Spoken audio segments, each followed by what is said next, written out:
Earlier this week, President Trump announced plans to end the Deferred Action for Childhood Arrivals program, or DACA. But now, 3 days after the announcement, the future's program is uncertain as ever. Yeah, joining us on the phone right now to discuss his thoughts on this matter is Representative Adam Kinzinger. Good morning, Congressman. Thank you so much for joining. Good morning. Well, you got a lot of energy this morning. I like it. All right, you know, yesterday, President Trump confused a lot of people because he tweeted out that DACA children have nothing to worry about for the next 6 months. And, you know, we hear that it was House Minority Leader Nancy Pelosi who urged him to make that announcement. She said she talked to him, and then moments later he tweeted.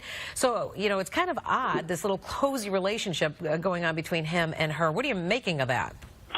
Well, let me first off say, you know, if the president thinks that somehow Nancy Pelosi is going to end up becoming his best ally, that'll be smacked down pretty quick. But, you know, I don't think there's anything wrong. In fact, I think it's good for people to kind of try to figure out how to work together, both sides of the aisle, to figure out what areas we can agree on.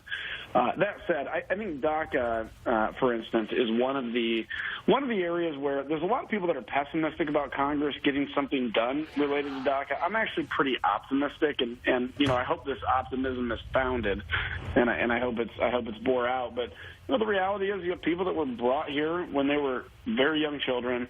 They know no other country but this one. These are the kinds of people that I think actually need to become Americans, and so I think Congress can actually get this thing done. I wish we would take immigration in a broader sense, though, and say, look, we need border security, but we need massive immigration reform, and recognizing you're not going to deport millions and millions of people. So how do we get them right with the law and keep them here? So, Congressman, you sound optimistic. A lot of people don't share your feeling on that.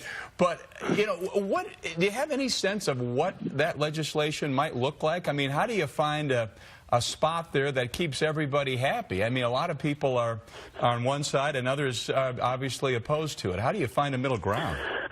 Well, you know, it's the art of legislating, and I think, you know, when it's all said and done, I can't tell you what the exact bill looks like because I don't know yet, but I'd like to see a broader kind of immigration approach. So we'll put money in for the border wall, you know, for border security. I've worked the border as a guard pilot. I understand this.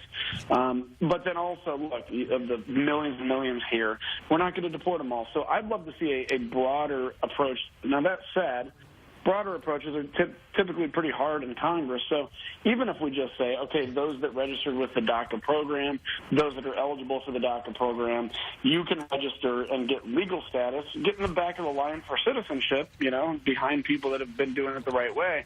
But at the end of the day, we're not going to deport you. And you went to high school, you understand, you put your hand on your heart, you pledge allegiance to the flag of the United States of America, you know no other country. You, frankly, as a DACA citizen, as a DACA person, is exactly the kind of people we want starting businesses and starting families.